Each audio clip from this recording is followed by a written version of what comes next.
कौन सी धातु का बना होता है? चलिए कमेंट करके बताइए मुझे। विद्युत बल्ब का फिलामेंट निम्नलिखित में से कौन सी धातु का बना होता है? मिक्स क्वेश्चन है, इसमें इतिहास भी है, साइंस भी है, कंप्यूटर भी है, सारा चीज ले लिया गया है। जवाब दीजिए, विद्युत बल्ब का फिलामेंट निम्नलिखित में से कौन सी धातु का बना होता है? आपके पास 30 सेकंड है, आंसर कमेंट करना चालू करेंगे। कमेंट करिए। कोई जानता है किसका बना होता है? कमेंट करके बताइए मुझे। चलिए 45 सेकंड ही दूंगा मैं आप लोगों को ना। ठीक है, ये हो गया 45 सेकंड। टंगस्टन का बना होता है। जो घर पे आपके बल्ब होते हैं ना, विद्युत बल्ब होते हैं, उनमें टंगस्टन, अभी तो एलईडी बल्ब आ गए हैं, उनमें टंगस्टन इस्तेमाल किया जाता है। इस बात को याद रखना बच्चों, ठीक है। अगला क्वेश्चन, उष्मा का मात्रक कैलोरी लगभग बराबर होता है? कमेंट करके बताएंगे। उष्मा का मात्रक कैलोरी लगभग बराबर होता है, किसके बराबर होता है? कमेंट करके बताइए। जवाब दीजिए। टाइमर को मैंने ऑन कर दिया है, कमेंट करके बताइए बच्चों। टाइमर दिखना चाहिए आप सभी को, सभी बच्चों को टाइमर दिखते रहना चाहिए, क्योंकि आपको इसको 30 से 45 सेकंड में हल करना है। उष्मा का मात्रक जो कि कैलोरी होता है लगभग बराबर होता है। 40 से 45 सेकंड के बीच आपको आंसर कमेंट करना है, कमेंट करिए, ठीक है। कैलोरीज, जवाब दीजिए। ये खाद्य जो फूड की वो होती है, यूनिट होती है कैलोरी, फूड की यूनिट होती है कैलोरी। जवाब दीजिए क्या होगा? लगभग बराबर होता है, फूड की यूनिट होती है कैलोरी। हाँ, यहीं पे बच्चों ने गलत जवाब देना चालू कर दिया है। 45 सेकंड हो गया, क्या होता है? 4.184 जूल। जे मतलब होगा जूल, ठीक है। तो जिन बच्चों का रॉन्ग आ रहा है ठीक करते चलो। तो अगला क्वेश्चन आपके स्क्रीन पे लगा दिया गया है। भारत और चीन के बीच किस राज्य के मामले में मतभेद चल रहा है? अभी भी मतभेद है। चलो टाइमर लगा रहा हूं मैं, कमेंट करना चालू करोगे। भारत और चीन के बीच किस राज्य के मामले में मतभेद चल रहा है? कमेंट करके बताइए। टाइमर ऑन हो चुका है बच्चों, 45 सेकंड है आपके पास। एग्जाम में भी आपको 45 सेकंड में ही सॉल्व करना है, ठीक है। चीन की राजधानी बीजिंग होती है, इतना पता होना चाहिए। जवाब दीजिए, इसका आंसर क्या होगा? किसके बीच चल रहा है? और आपको जवाब देना है 45 सेकंड में, उससे ऊपर मत लेना समय। 45 सेकंड में ही जवाब दीजिए। भारत और चीन के बीच किस राज्य के मामले में मतभेद चल रहा है? जवाब देंगे मुझे। 45 सेकंड से ज्यादा मैं ऊपर दूंगा नहीं आप लोगों को, ठीक है। चलिए 45 सेकंड होने वाला है, ठीक है। आंसर लगा लेना अरुणाचल प्रदेश। देखिए ये आपका मॉक टेस्ट है, एग्जाम में सवाल कुछ इसी टाइप से आएंगे, आप लोग से बनना चाहिए बच्चों, ठीक है। अगला क्वेश्चन, संविधान की कौन सी अनुसूची में पंचायती राज से संबंधित है? पंचायती राज कौन सी अनुसूची से संबंधित है? अच्छा क्वेश्चन है, मैं टाइमर ऑन कर रहा हूं।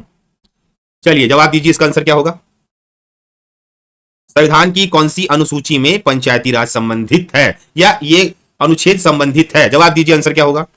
कमेंट करके बताएंगे सारे बच्चे। 45 सेकंड आपको दिया जाएगा, कमेंट करिए सारे के सारे बच्चे, आंसर क्या होगा इसका? कमेंट करिए स्टूडेंट। 45 सेकंड है आपके पास, आंसर क्या आएगा इसका? हाँ ठीक है, बस 45 सेकंड से ज्यादा आपको नहीं मिलेगा। कमेंट करिए, वेरी गुड। लगभग सही बच्चों ने कमेंट कर दिया है, बराबर ही कमेंट किया है। हम इसको और टाइमर कम करेंगे, इसको 40 सेकंड। 11वीं अनुसूची में पंचायती राज व्यवस्था को रखा गया है, ठीक है। 11वीं अनुसूची में पंचायती राज व्यवस्था को रखा गया है। जब हम मॉक टेस्ट लगाते हैं तो हमको पता होना चाहिए कि हम कितना आंसर सही दे रहे हैं और कितना गलत। आप सभी बच्चे टाइमर को जरूर फोकस करना, आपको टाइम में ही जवाब देना, ठीक है। चलो अगला क्वेश्चन है ना, इनमें से कौन सा एक हार्डवेयर का भाग नहीं है? इनमें से कौन सा एक हार्डवेयर का भाग नहीं है? चलो मैं टाइमर ऑन कर रहा हूं, कमेंट करना चालू करेंगे। 40 सेकंड कर दिया गया टाइमर को, और टाइमर में ही आपको जवाब देना है। 40 सेकंड आराम से बनाइए, एक क्वेश्चन को 40 सेकंड भी ज्यादा है, हमको 30 सेकंड देना चाहिए आप लोगों को। जवाब दीजिए, इनमें से कौन सा एक हार्डवेयर का भाग नहीं है? कमेंट करेंगे। एक सेकंड टाइम कम कर दिया हूं, 40 सेकंड कर दिया हूं, देख के आंसर बनना चाहिए आपको। जवाब दीजिए, कंप्यूटर का भाग नहीं है वो। हाँ 40 सेकंड दिमाग में लगाइए, उससे ऊपर नहीं जाएगा आपका टाइमर। 40 सेकंड के अंदर ही आपको जवाब देना है, ये आपका समय समाप्त होता है अब। देखो लैन, लैन समझते हो ना, लैन LAN, इसको बोलते हैं लोकल एरिया नेटवर्क। क्या बोला जाता है? लोकल एरिया, क्या बोला जाता है? नेटवर्क कहा जाता है। देखिए लैन होता है टेलीफोन से संबंधित है, ये कंप्यूटर से नहीं है। हार्डवेयर कंप्यूटर में सेमीकंडक्टर इस्तेमाल होता है, चिप इस्तेमाल होता है, माउस, सेमीकंडक्टर मेमोरी भी इस्तेमाल होता है ना। याद रखना, लैन नहीं है, लोकल एरिया नेटवर्क इंटरनेट से संबंधित है, ये अलग पार्ट होता है, इस बात को भी याद रखेंगे, अलग पार्ट होता है। लोकल एरिया नेटवर्क ये आपका इंटरनेट से संबंधित है, ठीक है, इस बात को याद रखना। अगला क्वेश्चन, चलिए टाइमर में ध्यान दीजिए, 40 सेकंड का टाइमर वापस लगा रहा हूं मैं। कमेंट करिए बच्चों, पढ़ाई बंद, रिवीजन चालू। विश्व की सबसे छोटी नदी उमांद कहां बहती है? पहला चीज तो यहीं पे क्लियर कर लेना, उमांद नदी कहां पे है? कमेंट करके जवाब देंगे। विश्व की सबसे छोटी नदी उमांद कहां बहती है? कुछ फंक्शनल क्वेश्चन भी आएंगे जो कि आपके भूगोल से, इतिहास से रिलेटिव रहेंगे। ऐसे सवालों को बनाने के लिए आपका ट्राई अप भी चाहिए। टाइमर का इस्तेमाल किया जा रहा है क्योंकि आप उसको समय से बनाएंगे। जवाब देखिए, उमांद नदी जो विश्व की सबसे छोटी नदी है वो कहां पे स्थित है? 40 सेकंड हो गया बच्चों, और कई बच्चों ने कमेंट भी कर दिया है। यह है असम, असम में है उमांद नदी, ठीक है ना। उमांद नदी असम में है, और असम की राजधानी क्या होती है? वो है दिसपुर, ठीक है। इस बात को याद रखना बच्चों, ठीक है, इस बात को याद रखना। यूपी की राजधानी कोई बताएगा क्या मेरे को? यूपी की राजधानी क्या है? एक क्रॉस क्वेश्चन ले लेते हैं इसी में ना। यूपी की राजधानी क्या है बताइए मुझे। एमपी की राजधानी क्या है बताइए मुझे। हिमाचल प्रदेश की राजधानी क्या है? एक बार सारे बच्चे कमेंट करके बताइए। दिसपुर तो हो गया असम की राजधानी, यूपी की राजधानी क्या है बता दीजिए। आप लोगों का भी रिवीजन हो जाएगा, जो बच्चे बाद में वीडियो देखते हैं उनका भी रिवीजन हो जाएगा। यूपी की राजधानी क्या है? लखनऊ, गलत जवाब। लखनऊ सही जवाब, हाँ लखनऊ ही है, ठीक है, ठीक है, लखनऊ है, लखनऊ है, सही है, सही है, सही है, सही है, लखनऊ है ना। लखनऊ वाले बच्चे सभी जवाब दे रहे हैं। हाँ, यूपी की राजधानी है लखनऊ, हाँ, एमपी की राजधानी है भोपाल, और हिमाचल प्रदेश की राजधानी है ईटानगर, ठीक है, इज द करेक्ट आंसर। तो सारे बच्चों को ये भी चीजें याद हो गई ना क्रॉस में। अगला सवाल लेके चल रहे हैं। टाइमर पे ध्यान देना सारे स्टूडेंट ना, क्योंकि टाइमर पे सवाल दिया जा रहा है। चलो जवाब, रुक जाओ, पहले क्वेश्चन पढ़ लेता हूं मैं। तापमान को मापने की इकाई क्या होती है? तापमान को मापने की इकाई क्या होती है? तापमान को मापने की इकाई क्या होती है? चलो टाइमर ऑन कर दिया गया है। तापमान को मापने की इकाई क्या होती है? जवाब दीजिए, जवाब दीजिए। तापमान को, टाइमर पे ध्यान देंगे ना सारे बच्चे, आपको 40 सेकंड के अंदर ही जवाब देना है। मैं टाइमर रोक लूंगा, जिनका जवाब आ गया, ताकि आपको समय का महत्व समझ आए। तापमान को मापने की इकाई को क्या कहते हैं बताइए मुझे। 40 सेकंड में ही जवाब चाहिए मुझे, उससे ऊपर नहीं जाएंगे, फिर बाद में इसको 30 सेकंड भी करना है। तापमान को मापने की इकाई को क्या कहा जाता है? ये आपका टाइमर बंद। हाँ, सेल्सियस पैमाना होता है तापमान को मापने की इकाई। कैलोरी की बात करो तो जो खाद्य पदार्थ होते हैं ना, खाद्य पदार्थ का मापन कैलोरी पे किया जाता है। तापक्रम क्या होता है? तापक्रम मतलब तापों में जो अंतर आता है उसे तापक्रम कहते हैं, ठीक है। इस बात को फोकस करना बच्चों, ठीक है। अगला सवाल लेके चल रहा हूं। चलो, निम्नलिखित में से किस प्रकाश में लघुत्तम तरंग दैर्ध्य होती है? जवाब दीजिए। लघुत्तम तरंग दैर्ध्य होता है वो कौन सा प्रकाश है? कमेंट करके बताएंगे मुझे, वो कौन सा प्रकाश है? कमेंट करके जवाब दीजिए। चालू कर रहा हूं टाइमर ना। 40 सेकंड में ही आपको जवाब देना है। सभी बच्चे टाइमर में ध्यान देते रहना ना। अच्छा, उष्मा की मात्रा भी कैलोरी होती है, बिल्कुल सही है। जवाब दीजिए, सबसे लघुत्तम तरंग दैर्ध्य किसका होता है? 40 सेकंड में ही जवाब देना है आपको। 40 सेकंड के बाद हम उसको रोक देंगे। कमेंट करके बताइए, ताकि आपको हैबिट हो जाए, और बाद में इसको समय को और कम किया जाएगा, 30 सेकंड भी किया जाएगा कल के क्वेश्चन में, ठीक है। आज 40 सेकंड दे रहा हूं, कल 30 सेकंड दूंगा बच्चे लोग, ठीक है। जवाब दीजिए, आंसर क्या होगा? शाबाश, वेरी गुड मेरे शेरों। सबसे कम होता है बैगनी का, सबसे ज्यादा किसका होता है मेरे प्यारे बच्चों? कमेंट करके बताओ, सबसे ज्यादा किसका होता है? और जो बच्चे बाद में वीडियो देखेंगे वो भी लगा लेना आंसर ना। सबसे ज्यादा तरंग दैर्ध्य किसका होता है? कमेंट करके बताएंगे मुझे, सबसे ज्यादा किसका होता है बताओ। चलो, बिल्कुल सही आंसर आ रहा है। हाँ, सबसे ज्यादा तरंग दैर्ध्य किसका होता है? कमेंट करके बताएंगे, सबसे ज्यादा तरंग दैर्ध्य किसका होता है? लाल का करेक्ट आंसर है, ठीक है। इसलिए लाल को है ना, जो लाल कलर को सिग्नल में इस्तेमाल किया जाता है। कहां इस्तेमाल किया जाता है? जो सिग्नल्स में लाल कलर का इस्तेमाल किया जाता है, ताकि दूर से दिखे, ठीक है। अगला सवाल। चलो, टाइमर पे ध्यान देते रहना ना। टाइमर, पीतल किसका मिश्रण है? कमेंट करके बताएंगे मुझे, पीतल किसका मिश्रण है? मैं टाइमर को ऑन कर रहा हूं। 40 सेकंड में इसका जवाब मन में आ जाना चाहिए, मतलब आपने पढ़ाई अच्छे से करी है और आपको चीजें याद है। पीतल किसका मिश्रण है? 40 सेकंड में आंसर आपके में आना चाहिए। सारे टॉपिक को घुमा के डाल दिया गया है ताकि आप आंसर दे सको। 40 सेकंड। सभी बच्चे समय पे ध्यान देना, समय का बहुत महत्व है। कितने कम समय में आप लोग जवाब दे रहे हो। पीतल किसका मिश्रण है? कमेंट करके बताओ मुझे, पीतल किसका मिश्रण है? जवाब देंगे। हाँ, 40 सेकंड में ही दूंगा मैं, 40 सेकंड से ज्यादा समय नहीं मिलेगा आपको ना, ठीक है। आ जाइए, तांबा और जस्ते का मिश्रण है पीतल। तांबा और जस्ते का मिश्रण है पीतल। एक ट्रिक बताया था कि आप लोगों को, ट्रिक का नाम था पिताजी। पिताजी में ये पी होता था पीतल, इस ता से करते थे तांबा और ज से करते थे जिंक। तो तांबा और जिंक के मिश्रण को क्या बोलते हैं? पीतल। जस्ता को जिंक बोला जाता है बच्चों, जस्ता को जिंक बोला जाता है। ट्रिक था पिताजी। पिताजी अगर याद है तो आप इसको आराम से बना लेंगे, ठीक है। रिवीजन का समय है, ज्यादा नया ना पढ़ के पुराना रिवाइज कर लीजिए। चलो, टाइमर पे भी ध्यान देना है बच्चों ना। कार्बन का शुद्धतम रूप कौन सा है? कमेंट करके बताएंगे। चलो, टाइमर पे ध्यान दीजिए, 40 सेकंड के अंदर जवाब देना है। कार्बन का सबसे शुद्धतम रूप कौन सा है? और ये छोटे छोटे सवाल बहुत इंपॉर्टेंट है। हम सोचते हैं कि बड़ा बड़ा पढ़ के जाएंगे, मेमोरी में रिवीजन जरूरी है। कार्बन का शुद्धतम रूप क्या है? कल मैं बड़ा रिवीजन लेके आऊंगा। कार्बन का शुद्धतम रूप क्या होता है? सबसे शुद्ध रूप कार्बन का। 40 सेकंड में आंसर चाहिए, उसके आगे हम नहीं जाने देंगे बच्चों। आपका समय भी बचाना है, आपके समय को कवर करना है ना। ये छोटे छोटे पॉइंट दिमाग में बैठा लीजिए। कमेंट करो मेरे शेरो, कार्बन का शुद्धतम रूप क्या होता है? 40 सेकंड हो गया। हीरा, हीरा सबसे उसका शुद्ध रूप होता है और सबसे कठोर धातु है हीरा, उसका अपवर्तनांक है 2.42, ये भी याद रखना, ठीक है। कार्बन का सबसे शुद्ध रूप होता है हीरा। ऐसी बातों को भी दिमाग में बैठा के चलेंगे। अगला क्वेश्चन, सोडा वाटर बनाने के लिए कौन सी गैस का प्रयोग किया जाता है? जवाब दीजिए बच्चों, योर टाइम स्टार्ट नाउ। जवाब दीजिए, सोडा वाटर बनाने के लिए कौन सी गैस का प्रयोग किया जाता है? कमेंट करके बताइए। और आपको जवाब देना है 40 सेकंड में, कल हो जाएगा ये 30 सेकंड। जवाब देंगे मुझे कमेंट करके, सोडा वाटर बनाने के लिए कौन सी गैस का प्रयोग किया जाता है? जवाब दीजिए, सोडा वाटर बनाने के लिए कौन सी गैस का उपयोग करते हो आप लोग? और याद रखिए, जिस एग्जाम को आप देने जा रहे हो उसमें जीके का बहुत बड़ा पोर्शन है, तो बनना चाहिए बच्चों। सोडा वाटर बनाने के लिए बहुत सवाल अच्छा है। सोडा वाटर पीते हैं ना? 40 सेकंड इज कंप्लीट। अब जितने बच्चों ने कार्बन डाइऑक्साइड बोला होगा, सही बोला है कि सोडा वाटर बनाने के लिए कार्बन डाइऑक्साइड का इस्तेमाल होता है। कार्बन मोनोऑक्साइड नहीं होता, कार्बन डाइऑक्साइड होता है। ये बात भी आपको याद रखना है, दिमाग में बैठा के चलना है कि गलती मत हो। सवालों को समझिए बच्चों, ठीक है। अगला क्वेश्चन, निम्नलिखित में से किसकी प्रत्यास्थता इलेक्ट्रिसिटी का सर्वाधिक होता है? तन्य होता है। जवाब दीजिए, सबसे ज्यादा प्रत्यस्थ कौन होता है? Your time start now. Timer पे भी ध्यान देना है। 40 सेकंड में जवाब दीजिए। 40 सेकंड में अगर माइंड में आपका आंसर आ रहा है तो आपने अच्छे से पढ़ाई किया है। निम्नलिखित में से किसकी प्रत्यास्थता सर्वाधिक होती है? कमेंट करके बताइए बच्चों। और रिवीजन क्लास है तो गलत नहीं होना चाहिए, मैं आराम से समझा रहा हूं। प्रत्यास्थता बहुत ज्यादा, इलेक्ट्रिसिटी क्या बोलते हैं उसको, है ना? सबसे प्रत्यस्थ क्या होता है? हाँ, यहां पे एक ही दो लोगों ने सही जवाब दिया। प्रत्यास्थता सबसे ज्यादा होती है स्टील की, इस्पात की होती है प्रत्यास्थता सबसे ज्यादा। किसकी होती है? इस्पात की होती है। तन्यता बोलता, अगर तन्यता बोलता तो आप लगाते सोना।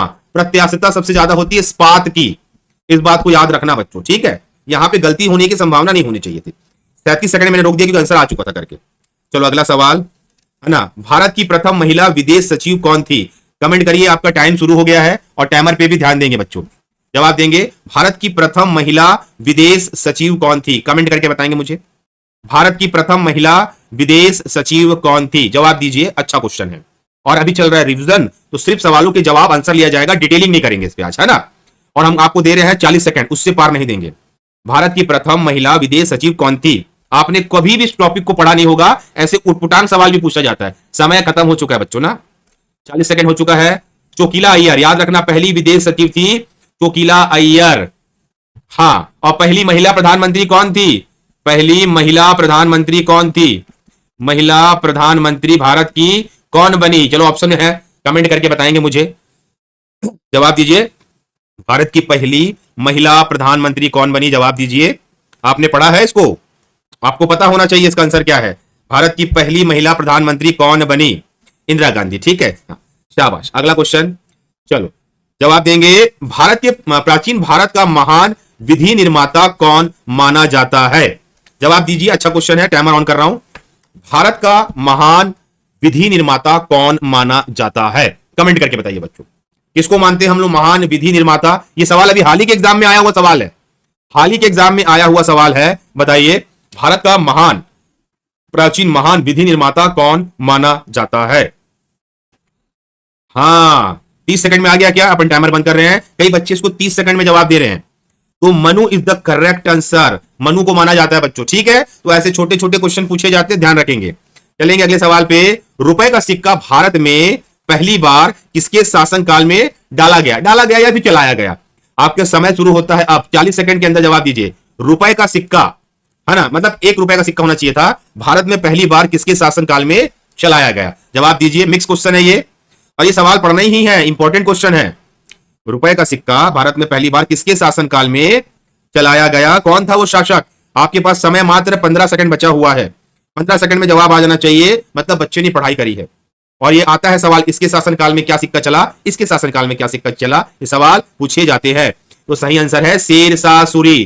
शेरशाह सूरी के शासनकाल में रुपए का सिक्का चला। ईस्ट इंडिया कंपनी 1600 ईस्वी में आई थी। रजिया सुल्तान कौन थी? पहली मुगल शासिका थी क्या, है ना? याद रखना इस चीज को, ठीक है, इस चीज को याद रखना बच्चों, ठीक है। अगला सवाल, ये सवाल इंपॉर्टेंट था बच्चों, याद रखेंगे, ठीक है। अगला सवाल, घेंगा रोग किसकी कमी के कारण होता है? जवाब दीजिए, आपका समय शुरू होता है अब। घेंगा रोग किसकी कमी के कारण होता है? लोगों को पहले ये बीमारी होती थी बहुत ज्यादा, तो ये कौन सी कमी है जो शरीर में कम हो जाता है तो रोग हो जाता है? घेंगा रोग किसकी कमी के कारण होता है? जवाब दीजिए। घेंगा रोग। अब ये याद रखना, ये बेसिक क्वेश्चन है, आपने 50 बार पढ़ा भी होगा, और इसका मतलब ये नहीं है कि आपको रिवीजन नहीं करना है। जवाब दीजिए। और एक क्रॉस क्वेश्चन करूंगा, 40 सेकंड का समय है, इससे ज्यादा समय आपको नहीं मिलेगा। जवाब दीजिए। घेंगा रोग किसकी कमी के कारण होता है? आपने पढ़ाई है ना, टाइम्स अब बच्चों ना। आयोडीन की कमी के कारण क्या होता है? घेंगा रोग होता है। एक और मेरे को दिख रहा है, विटामिन बी। विटामिन बी का रासायनिक नाम कोई बताना चाहेगा क्या? रासायनिक नाम बताइए मुझे। विटामिन बी का रासायनिक नाम क्या होता है, उसको भी कमेंट कर दीजिए बच्चों। विटामिन बी का रासायनिक नाम क्या होता है? हाँ, गला फूल जाता है घेंगा रोग में ना। विटामिन बी का रासायनिक नाम बोल दीजिए। इंसुलिन क्या होता है? जब आपको शुगर की बीमारी हो जाती है तब आपका इंसुलिन बढ़ जाता है बच्चों, है ना। इसमें आपका किडनी इफेक्ट करता है, इंसुलिन में किडनी। विटामिन बी का रासायनिक नाम कोई भी लिख दो अपने कमेंट बॉक्स में, ताकि मैं पढ़ लूं, ताकि मैं बताऊं कि आपने जवाब सही दिया नहीं दिया। विटामिन बी का रासायनिक नाम, रासायनिक नाम पूछ रहा हूं। ये बेरी बेरी क्या लगा रहा है? क्या बोलते हैं विटामिन बी को?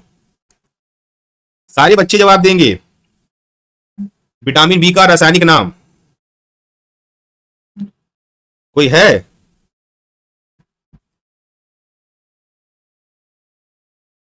क्या है, बताओ बताओ।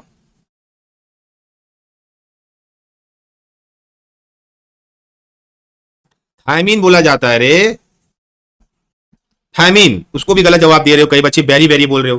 बेरी बेरी क्या है? ठीक है, थायमीन बोला जाता है। ठीक है, इस बात को याद रखना, इंसुलिन है ना। अगला क्वेश्चन, चलो ये आपका टाइमर सेट करेंगे। किस लोकसभा कार्यकाल बढ़ाया गया था? अब तक में से किसी एक लोकसभा कार्यकाल को बढ़ाया गया, वो कौन सा लोकसभा कार्यकाल था बच्चों? टाइमर चालू हो गया है, इसको ध्यान दीजिए। 40 सेकंड समय है आपके पास, इसी समय के अंदर आपको जवाब देना है। कौन से लोकसभा के कार्यकाल को बढ़ाया गया? चौथा, पांचवा, छठवा की इनमें से कोई नहीं? आपने पढ़ा होगा। जवाब दीजिए। चौथा, पांचवा, छठवा की इनमें से कोई नहीं? जवाब दीजिए। किस लोकसभा के कार्यकाल को बढ़ाया गया है? 40 सेकंड है आपके पास, उससे आगे आपको समय नहीं मिलेगा, और समय कम करेंगे, कल 30 सेकंड करेंगे आप, ताकि आप वहां पे प्रॉपर टाइम में क्वेश्चन को अटेंड कर सको। बिल्कुल सही आंसर आना चाहिए। हाँ, कितने बच्चों ने जवाब दिया? इसका आंसर क्या होगा? छठवें लोकसभा के कार्यकाल को बढ़ाया गया था, है ना। देखो, आपने लोकसभा पढ़ा होगा, राज्यसभा पढ़ा होगा कि लोकसभा क्या होता है? एक अस्थायी सदन होता है, अस्थायी सदन होता है। आपने कार्यकाल पढ़ा होगा, 5 साल का होता है। ये आपने पढ़ के आया होगा बच्चों, पर आपको सवाल अगर इस टाइप से अंदर का दे देगा तो फंस जाओगे आप लोग। थोड़ा ध्यान देने वाली चीज है। अगला क्वेश्चन, टाइमर पे ध्यान रखना बच्चे। किसे असम केसरी के नाम से जाना जाता है? चलिए टाइमर ऑन कर रहा हूं मैं। असम केसरी, 40 सेकंड आपके पास है, आराम से जवाब देंगे। और इसी प्रकार से रिवीजन करना है, क्वेश्चन को मिला के पूछूंगा मैं। कल ज्यादा क्वेश्चन लेके आऊंगा, 5 दिन रिवीजन कराऊंगा मिला के। माइनस मार्किंग पे बात हो चुकी है, बात करेंगे। 1/3 रहेगा शायद, या 1/4 रहेगा। असम केसरी, आपके पास 40 सेकंड है। किसे असम केसरी कहा गया? कुछ सवाल ऐसे भी आएंगे जो आपने नहीं पढ़े, आपके बुक्स में नहीं है, पर वो एग्जाम में मिलेंगे आपको। किसे असम केसरी कहा गया है? कई बच्चों के जवाब सही भी है, गलत भी है। 40 सेकंड में हम इसको रोकेंगे, टाइमर को। अंबिका गिरी चौधरी को असम केसरी की उपाधि दी गई थी। कुछ सवाल ऐसे रहेंगे जो आउट ऑफ सिलेबस रहेंगे, वो यही रहेंगे स्टूडेंट। बोर नदी वन्य जीव अभ्यारण्य कहां स्थित है? अभ्यारण्य संबंधित सवाल भी आएंगे। बोर नदी वन्य जीव अभ्यारण्य कहां स्थित है? टाइमर में ऑन कर रहा हूं, 40 सेकंड में जवाब दीजिए। समय नहीं मिलेगा सोचने को, हम एग्जाम को फॉलो करवा रहे, तो कल मैं कर दूंगा 30 सेकंड। कल कंप्यूटर भी रहेगा साथ में, आपका कल पूरा टॉपिक मिक्स करके देंगे। जवाब दीजिए। बोर नदी वन्य जीव अभ्यारण्य कहां स्थित है? जवाब दीजिए बच्चों, कहां है? जवाब दीजिए, कहां स्थित है? कमेंट करके बताइए बच्चों। बोर नदी वन्य जीव अभ्यारण्य कहां स्थित है? अगर आपने पढ़ा है तो जवाब दीजिए, नहीं पढ़ा है तब भी जवाब दीजिए। कहां, जवाब दो बेटा। 40 सेकंड कंप्लीट होने वाला है। इसका सही आंसर मैं बता दे रहा हूं आप लोगों को। यह है दरांग जिले में। अब दरांग जिले कहां पर है, ये आप सर्च करके बताइए मुझे कमेंट बॉक्स में, मेरे मेन कमेंट बॉक्स में। ठीक है, ठीक है, याद रखना। अगला सवाल जवाब देंगे। वह कौन सा संवैधानिक अधिकार है जो संसद के दोनों सदनों की बैठक में भाग ले सकता है परंतु मतदान नहीं कर सकता? यह आया आपका बहुत अच्छा लंबा क्वेश्चन, और 40 सेकंड हम ऑन कर रहे हैं। वह कौन सा संवैधानिक अधिकारी है जो दोनों सदनों में भाग ले सकता है परंतु मतदान नहीं कर सकता? एक लेवल का क्वेश्चन आ गया संविधान का, तो जवाब दीजिए। इसका आंसर क्या होगा? 40 सेकंड में चाहिए। अब मैं आपको 1-1 मिनट का समय नहीं दूंगा, 40 सेकंड। और सारे बच्चों को बार बार बोलने का कारण यह होता है कि उनके दिमाग में बैठना चाहिए कि वो कम समय में टॉपिक को बनाए। वह कौन संवैधानिक अधिकारी है जो दोनों सदनों में तो भाग ले सकता है बैठक में, पर मतदान नहीं कर सकता? कमेंट करो, जवाब दो। करेक्ट है, महान्यायवादी। इससे कौन सलाह लेता है? इससे सलाह लेने के लिए आते हैं आप, राष्ट्रपति भी सलाह ले सकता है इससे, और प्रधानमंत्री भी इससे कानूनी सलाह ले सकते हैं। कानूनी सलाह ले सकते हैं बच्चों, है ना। इस बात को याद रखना, गलत नहीं होना चाहिए, है ना। तो छोटे छोटे क्वेश्चन में आपको फंसना नहीं है कि आप फंस गए।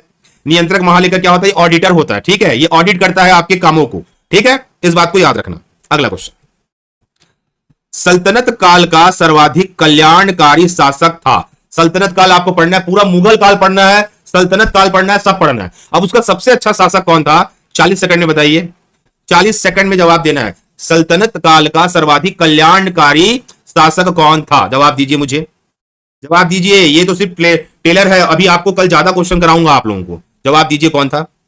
कौन था बताओ, कमेंट करो। शाबाश, वेरी गुड, पढ़े हो, थोड़ा बहुत भी पता है कौन था करके। हाँ, 40 सेकंड आपका होने वाला है, वेरी गुड। कौन था? हाँ, फिरोज शाह तुगलक। याद रखना, मोहम्मद बिन तुगलक नहीं थे, फिरोज शाह तुगलक थे। अगर आपने पढ़ाई किया होता तो आप इसका जवाब सही दे देते। और अगर ये क्वेश्चन अब गलत हो रहा है, मतलब आपको रिवीजन करना पड़ेगा, ठीक है। सारा चीज को रिवीजन करिए बच्चों।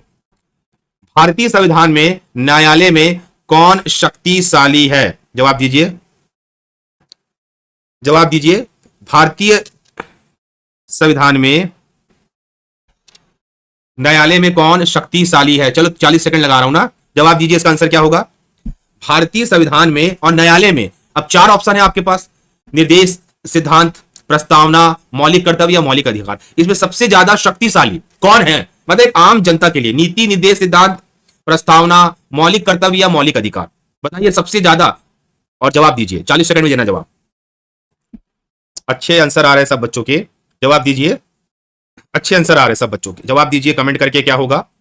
40 सेकंड हो गया। याद रखना, मौलिक कर्तव्य अधिकार ही सबसे ज्यादा शक्तिशाली है। आपके मौलिक अधिकार, जिस अधिकार के तहत आप भारत में रहते हो, और वो आपका मौलिक अधिकार है, जैसे बोलने की आजादी, ये मौलिक अधिकार है ना। ये हर वो मौलिक अधिकार जो आपके लिए इंपॉर्टेंट है, वो आपका मौलिक अधिकार है। हर चीज का मौलिक अधिकार आपके लिए सबसे इंपॉर्टेंट है, और न्यायालय के लिए सबसे शक्तिशाली पद होता है। कई लोग बोलते हैं प्रस्तावना। अगर पूछेगा संविधान की आत्मा किसे कहते हैं, तो प्रस्तावना का आंसर लगा सकते हो। मौलिक कर्तव्य क्या है? आपके कर्तव्य सरकार के लिए, ठीक है। इस चीज को याद रखना, गलत नहीं होना चाहिए। अगला क्वेश्चन, निम्न में किस क्षेत्र में नेहरू पुरस्कार दिया जाता है? पुरस्कार वाली चीजों को करके चलिए बच्चों, आता है एग्जाम में। निम्न में किस क्षेत्र में नेहरू पुरस्कार दिया जाता है? टाइमर ऑन कर रहा हूं 40 सेकंड के लिए।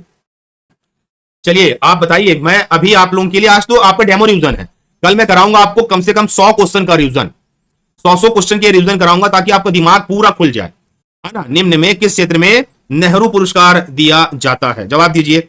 अगर आपने कभी भी इस क्वेश्चन को देखा है तो जवाब दीजिए, कमेंट करेंगे। 40 सेकंड है आपके पास। नेहरू पुरस्कार दिया जाता है, कोई जानता है, पढ़ा है तो कमेंट कर दो। नेहरू पुरस्कार, 40 सेकंड हो गया। अंतरराष्ट्रीय समझ, मतलब मान के चलिए नेहरू जी कितने बड़े महान व्यक्तित्व थे, उनके लिए क्या पुरस्कार दिया जा रहा है? अंतरराष्ट्रीय समझ के लिए नेहरू पुरस्कार दिया जाता है। बहुत बड़ी बात है। और ये ऐसे उटपुटांग पुरस्कार जो आपने किताबों में नहीं देखे हैं, वो एग्जाम में आ जाते हैं। तो याद रखिए, अंतरराष्ट्रीय समझ बोलेंगे इसको, ठीक है। अगर आपको इंटरनेशनल नॉलेज है, समझ है, तो आपको ये पुरस्कार दिया जाएगा आपके काम पे। अगला सवाल, निम्न में किस ग्रह का अपना कोई उपग्रह नहीं है? बहुत प्यारा क्वेश्चन है, क्योंकि आपने सौर मंडल पढ़ा नहीं होगा, पढ़ लेना। निम्न में किस ग्रह का अपना कोई उपग्रह नहीं है? चलो टाइमर ऑन किया हूं, 40 सेकंड में सोच के बताइए। इनमें से पृथ्वी, मंगल, बृहस्पति, बुध। तो पृथ्वी में तो चंद्रमा है, तो वो पहले ही कट गया। अब आपके पास बी और सी और डी है। आराम से सोचिए और कमेंट बॉक्स में कमेंट करिए, निम्न में किस ग्रह का अपना कोई भी उपग्रह नहीं है? अगर आपने पढ़ा है तो 40 सेकंड में मेरे को आंसर चाहिए इसका।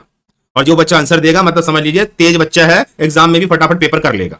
उसका आंसर, कई बच्चों का आंसर सही भी आ रहा है, ये सारे बच्चे पेपर करके आएंगे। शाबाश मेरे प्यारे बच्चों, 40 सेकंड कंप्लीट होता है। बुध इज द करेक्ट आंसर एकदम। और ये सूर्य की परिक्रमा करने में 88 दिन लेता है, सबसे कम दिन लेता है। क्या करता है ये? सबसे कम दिन लेता है सूर्य की परिक्रमा करने में, ठीक है। तो ये भी इंपॉर्टेंट था, है ना।